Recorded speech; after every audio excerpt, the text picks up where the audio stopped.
प्रधानमंत्री श्री नरेंद्र मोदी जी को मैं सादर आमंत्रित करती हूं, इस तपती झुलसती गर्मी में अपने विचारों की वर्षा से हम सभी को सराबोर करें। माननीय प्रधानमंत्री जी, मोदी मोदी मोदी मोदी मोदी मोदी मोदी। भारत माता की, भारत माता की, माता विंध्यवासिनी की, माता विंध्यवासिनी की। आप लोगन का हाल चाल बा? आप लोग मजे में है ना? आप लोगन के हम हाथ जोड़ के प्रणाम करत है।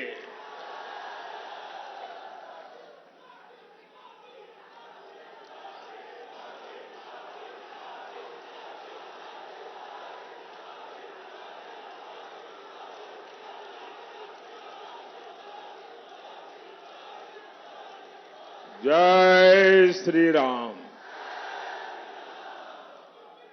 मां विंध्यवासिनी, माता बड़ी शीतला, मां अष्टभुजा और काली खो माता की पुण्य भूमि को मेरा शत शत प्रणाम।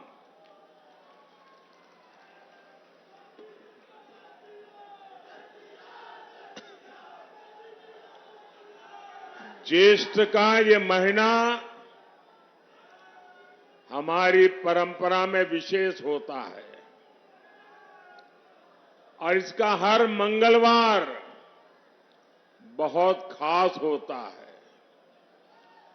कोई बड़ा मंगल कहता है, कोई बुढ़वा मंगल कहता है।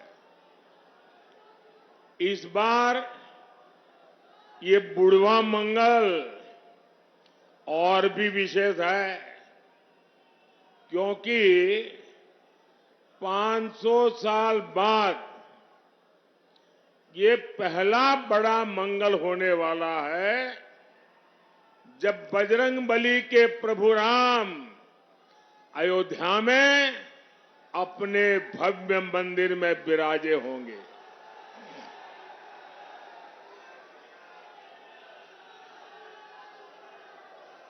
और ये इतनी बड़ी खुशी है, इतनी बड़ी खुशी है कि शायद हम सबसे ज्यादा बजरंगबली खुश होते होंगे। भाई बहन,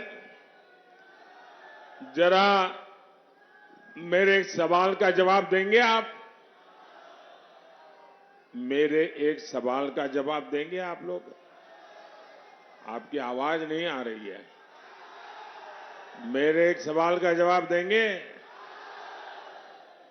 500 साल बाद अयोध्या में भव्य राम मंदिर, बजरंगबली की खुशी, ये मंगल अवसर किसके कारण आया? किसके कारण आया? किसके कारण आया? किसके कारण आया?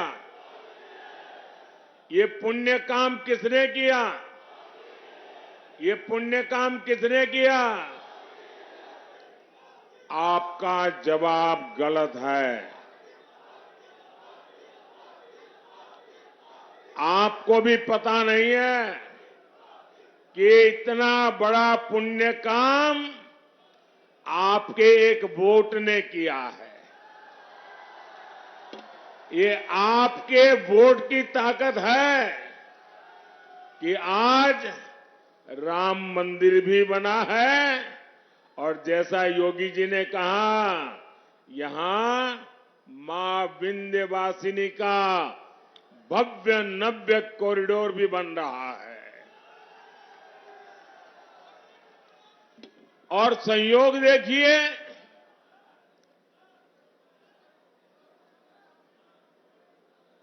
4 जून को भी बड़ा मंगल है।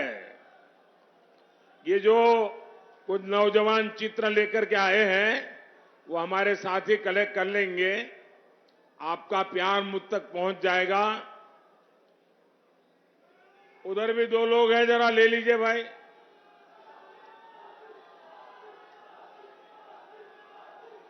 आप सबको संतोष हो गया? धन्यवाद जी। साथियों, 4 जून को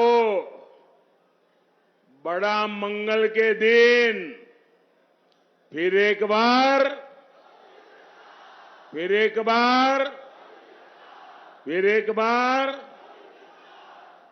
6 चरणों में देश ने तीसरी बार बीजेपी एनडीए की बहुत मजबूत सरकार बनाना पक्का कर दिया है। भाइयों और बहनों, भारत ने तीसरी बार मोदी सरकार बनाने का मन क्यों बनाया? इसका सीधा सीधा कारण है नेक नियत,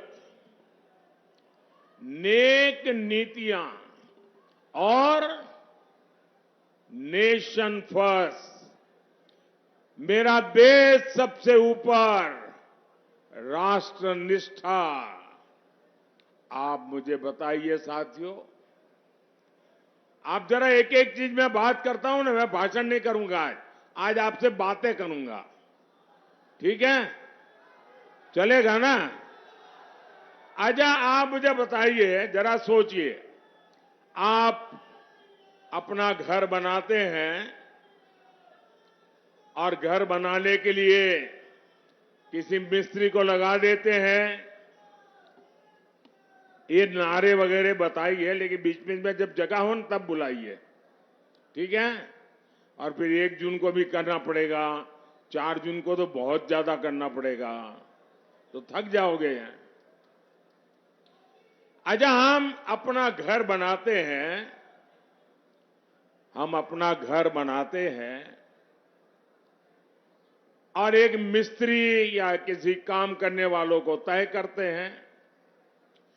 क्या कभी कोई सामान्य मानवी भी अपना घर बनाने के लिए जो मिस्त्री रख लें, 1 महीने के लिए ये मिस्त्री काम करेगा, दूसरे महीने दूसरा मिस्त्री आएगा, तीसरे महीने तीसरा मिस्त्री आएगा, चौथे महीने चौथा मिस्त्री आएगा, तो घर बनेगा क्या? घर बनेगा क्या? जो घर बनेगा वो रहने लायक बनेगा क्या? आंखों को अच्छा लगे ऐसा बनेगा क्या? वो घर किसी को दिखाने लायक बनेगा क्या? सामान्य मानवी को भी मालूम है, एक छोटा सा घर भी बनाना है तो बार बार मिस्त्री नहीं बदलते भाई। अब ये सपा कांग्रेस इंडी गठबंधन ये कह रहा है कि 5 साल में 5 प्रधानमंत्री। अब बताइए भाई, ये 5 साल में 5 प्रधानमंत्री कोई रखता है क्या? अरे कोई मिस्त्री नहीं रखता तो ये प्रधानमंत्री क्या? अब ये क्योंकि उनको बांट के खाना है, वो कहते हैं 5 साल में 5 प्रधानमंत्री है। अब बताइए, जहां प्रधानमंत्री अपनी कुर्सी बचाने में ही लगा रहेगा तो वो क्या देश को मजबूत बना सकता है क्या? इसलिए देश ने तय किया कि मजबूत देश के लिए प्रधानमंत्री भी मजबूत होना चाहिए। होना चाहिए कि नहीं होना चाहिए? तभी एनडीए को इतना भारी जनादेश मिल रहा है। समाजवादी पार्टी पर अपना वोट कोई बर्बाद नहीं करना चाहता। मुझे बताइए भैया, हम लोग हमारे उत्तर प्रदेश के लोग राजनीति को समझने में बड़े माहिर हैं। यहां तो गांव का बच्चा भी राजनीति समझ जाता है। कोई समझदार कभी भी, अब मान लीजिए कोई कंपनी डूब रही है तो उस कंपनी का शेयर कोई खरीदेगा क्या? आप बताइए ना, खरीदेगा क्या? 10 रुपये का शेयर भी खरीदेगा क्या? जो डूबता है उसमें कोई पैसा डालेगा क्या? जो डूब रहे हैं उसको कोई वोट देगा क्या? देगा क्या? पता ही है कि इनका डूबना तय है, तो कौन वोट डालने की गलती करेगा भाई? सामान्य मानवी वोट उसी को डालेगा जिसकी सरकार बनना तय है। आप बताइए, आप मिर्जापुर में चौराहे पर जाके खड़े रहिए, किसी भी 100 लोगों को पूछिए कि मैं बताओ भाई किसकी सरकार बनेगी, 90 लोग क्या बोलेंगे? बताइए, क्या बोलेंगे? तो फिर वोट उसको ही देना चाहिए, नहीं देना चाहिए? उसको ही देना चाहिए, नहीं देना चाहिए? वोट बर्बाद करना चाहिए क्या? भाइयों और बहनों, इंडी गठबंधन वालों को देश अच्छी तरह जान गया है। ये लोग गौर सांप्रदायिक हैं, ये लोग गौर जातिवादी हैं, ये लोग गौर परिवारवादी है। जब भी इनकी सरकार बनती है तो इसके आधार पर ही फैसला लेते हैं। अभी देखिए, यहां पर चुनाव हुए, हमारे यादव समाज में इतने होनहार लोग हैं, इतने होनहार लोग हैं, लेकिन उन्होंने अपने परिवार के लोगों को ही टिकट दिया, बाहर के एक भी को नहीं दिया। साथियों, इतने दशकों तक देश ने बम धमाके झेले हैं, आतंकवाद ने सैकड़ों जीवन तबाह किए हैं, और हमारे सपा वाले क्या करते थे? कानून व्यवस्था और समाजवादी पार्टी का 36 का आंकड़ा है। जो आतंकी पकड़े जाते थे उनको भी ये सपा वाले छोड़ देते थे। जो पुलिस अफसर इसमें आनाकानी करता था, सपा सरकार पुलिस वाले को सस्पेंड कर देती थी कि तुमने आतंकवादी को पकड़ा क्यों, घर जाओ। साथियों, मिर्जापुर को तो इन्होंने बदनाम करके रखा था। इन्होंने पूरे यूपी को, पूर्वांचल को माफिया का सुरक्षित ठिकाना बना दिया था। जीवन हो या जमीन, कब छीन जाए कोई नहीं जानता था। और सपा सरकार में माफिया को भी वोट बैंक के हिसाब से देखा जाता था। अब ऐसा नहीं है। अब हां, हमारे योगी जी और उनकी पूरी सरकार मेरा जो स्वच्छता अभियान है ना, उसको बड़ी बहादुरी से आगे बढ़ा रहे हैं। यहां बराबर सफाई चली है। सपा सरकार में पहले जनता थर-थर कांपती थी, अब भाजपा सरकार में माफिया थर-थर कांप रहा है। भाइयों और बहनों, अपने वोट बैंक को खुश करने के लिए इंडी गठबंधन वाले, समाजवादी पार्टी वाले कोई भी हद पार कर सकते हैं। अब तो इनके निशाने पर हमारे देश का पवित्र संविधान भी अब इनके निशाने पर है। ये दलित, पिछड़ों, आदिवासियों के हक लूटना चाहते हैं। हमारा संविधान साफ साफ कहता है कि धर्म के आधार पर आरक्षण हो ही नहीं सकता। इनके इरादे कितने खतरनाक हैं, इससे जुड़ा एक नया खुलासा मैं आज कर रहा हूं। 2012 में उत्तर प्रदेश विधानसभा चुनाव के समय जनवरी महीने में सपा ने अपना घोषणा पत्र जारी किया था। 2012 तब सपा ने अपने घोषणा पत्र में कहा था, जैसे दलितों को, पिछड़ों को आरक्षण मिला है, वैसे ही मुसलमानों को आरक्षण दिया जाएगा। ये सपा ने 2012 के घोषणा पत्र में कहा था। सपा ने डंके की चोट पर कहा था कि वो इसके लिए संविधान तक बदल देगी। इसके बाद आप नीचे रखो भैया, पीछे परेशान हो रहे हैं। पहले आप अपने बेटे को कंधे पे बिठाए रखा, लोग परेशान हुए। अब आप दूसरे का चित्र उठा के ले आए, फिर लोगों को परेशान कर रहे हैं। इसके बाद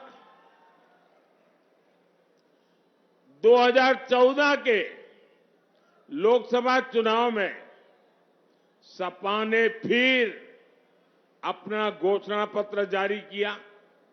इसमें फिर सपा ने मुसलमानों को आरक्षण देने का ऐलान किया।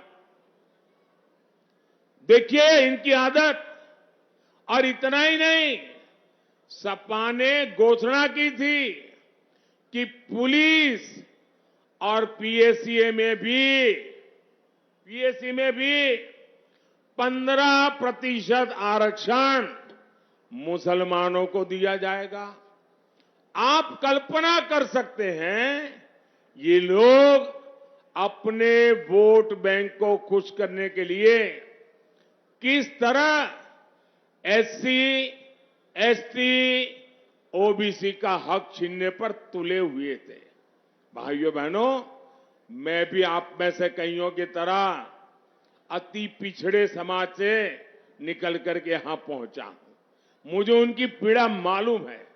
पिछड़ों ने कैसी जिंदगी जी है वो मुझे मालूम है। उसको भी ये लूटना चाहते हैं।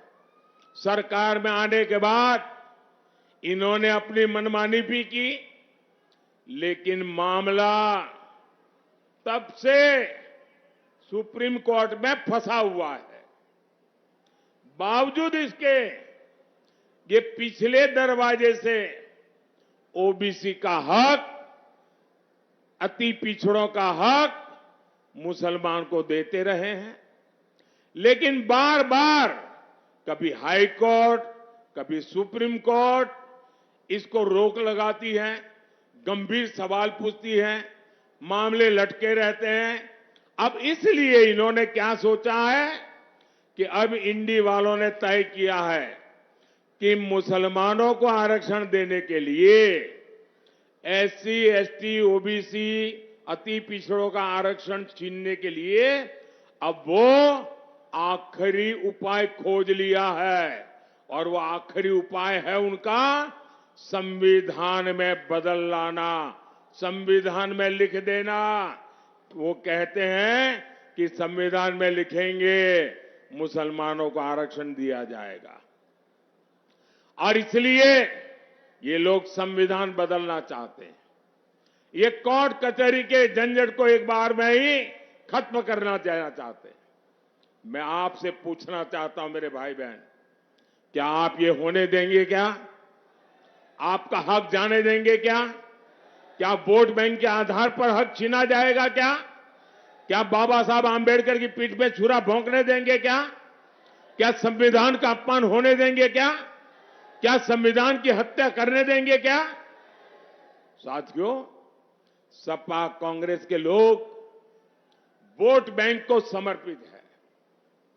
वहीं मोदी गरीब, दलित, पिछड़ों के हितों के लिए समर्पित है।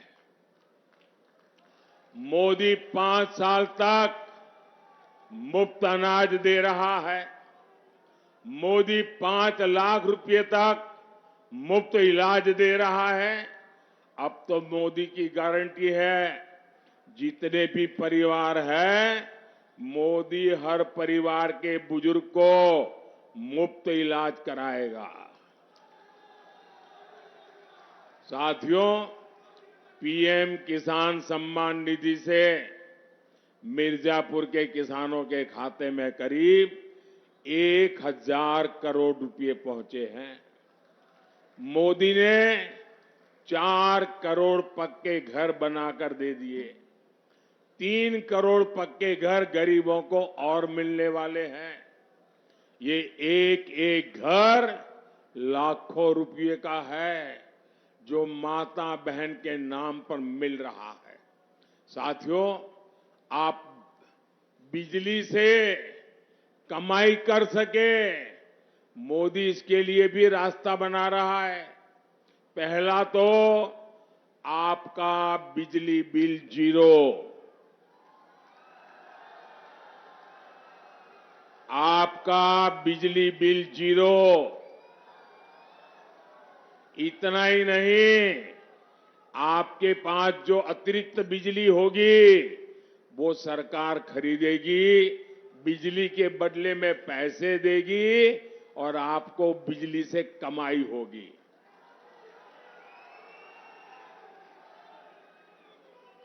और इसलिए मोदी ने पीएम सूर्यघर मुफ्त बिजली की योजना शुरू की है। ये शुरू कर दिया है, वादा नहीं कर रहा हूं, गारंटी चालू हो गया काम। आप ऑनलाइन जाकर के रजिस्ट्री करवा दीजिए। और ये काम करने के लिए हमारी सरकार आपके घर के छत पर सोलर पैनल लगाने के लिए हर घर को 75,000 रुपये तक देगी। हर घर को सरकार के पैसों से सोलर पैनल लगेगा और उससे बिजली से आपको कमाई होगी। बताइए, आपको डबल मुनाफा है कि नहीं है? मुफ्त बिजली का लाभ है कि नहीं है? भाइयों और बहनों, ये क्षेत्र हमारे हस्तशिल्पियों का, कलाकारों का, विश्वकर्मा परिवारों का क्षेत्र है। यहां का पीतल उद्योग, कारपेट उद्योग, मिट्टी के बर्तनों का उद्योग हमारी ताकत रहा है। आपके उत्पाद देश ही नहीं, विश्व के बाजार में पहुंचे, ये काम करने में मोदी जुटा है। पहले हमने यहां एक जनपद एक उत्पाद योजना चलाई। अब मोदी पीएम विश्वकर्मा योजना लेकर आया है। इस योजना के तहत विश्वकर्मा साथियों को ट्रेनिंग सरकार दे रही है, आधुनिक औजारों के लिए पैसा दे रही है और बैंक से लाखों रुपयों की सीधी मदद भी पहुंचा रही है। और ये मोदी की गारंटी है, उसको पैसा मिले। इससे हर प्रकार के बर्तन, खिलौने बनाने वाले साथियों को लाभ होगा। कुछ साल पहले तक भारत विदेशों से खिलौने आयात करता था। मैंने देश के खिलौने उद्योग को प्रोत्साहन दिया, उनका हाथ पकड़ा। आज भारत के खिलौने पूरी दुनिया में पहुंच रहे हैं। इसलिए मिर्जापुर के खिलौना बनाने वाले साथियों के लिए भी अवसर ही अवसर है। भाइयों और बहनों, मिर्जापुर और रॉबर्ट्सगंज नारी सशक्तिकरण के मॉडल बनकर उभरे हैं। बहन अनुप्रिया तो मेरे मंत्रिमंडल की एक मजबूत साथी है और इस बार तो बहन रिंकी कौल ने भी इतिहास बनाया है। अगर मैं गलत नहीं हूं तो ये रॉबर्ट्सगंज से पहली महिला उम्मीदवार है। और देखिए मेरा नाता कैसा है। मैं बचपन में कप प्लेट धोते धोते बड़ा हुआ हूं, चाय पिलाते पिलाते बड़ा हुआ हूं। और आपने देखा होगा कि जैसे ही विजय का सूरज उगता है तो कमल भी खिलता है और उसी समय कप प्लेट की भी याद आती है, चाय की चुस्की लेने का मन करता है। और मोदी और चाय का नाता भी इतना तगड़ा है, यानी मोदी है, कप प्लेट है, चाय की चुस्की है, कमल खिल रहा है। देखिए चारों तरफ जय जयकार है। आज इसलिए आपका एक एक वोट नारी शक्ति को सशक्त करने के लिए पड़ना चाहिए।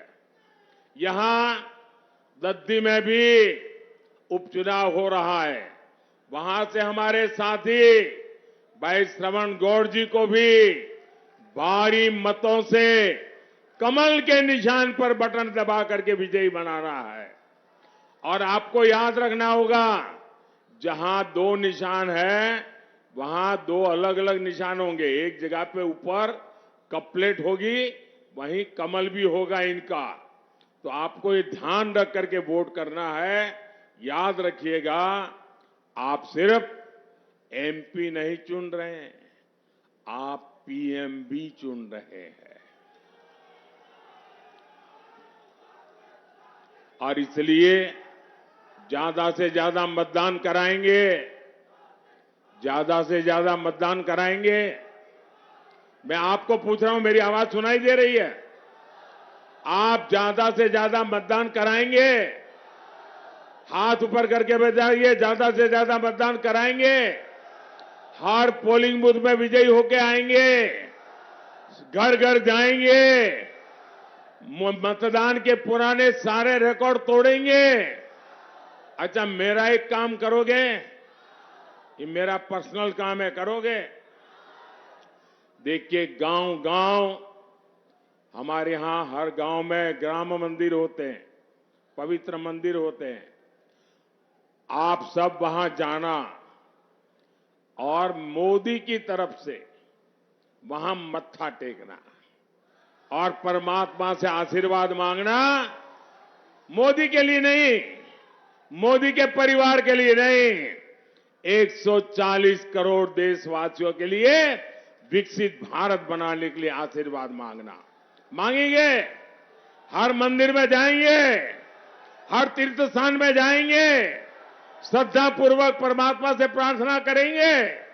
बोलिए भारत माता की, भारत माता की। बहुत बहुत धन्यवाद।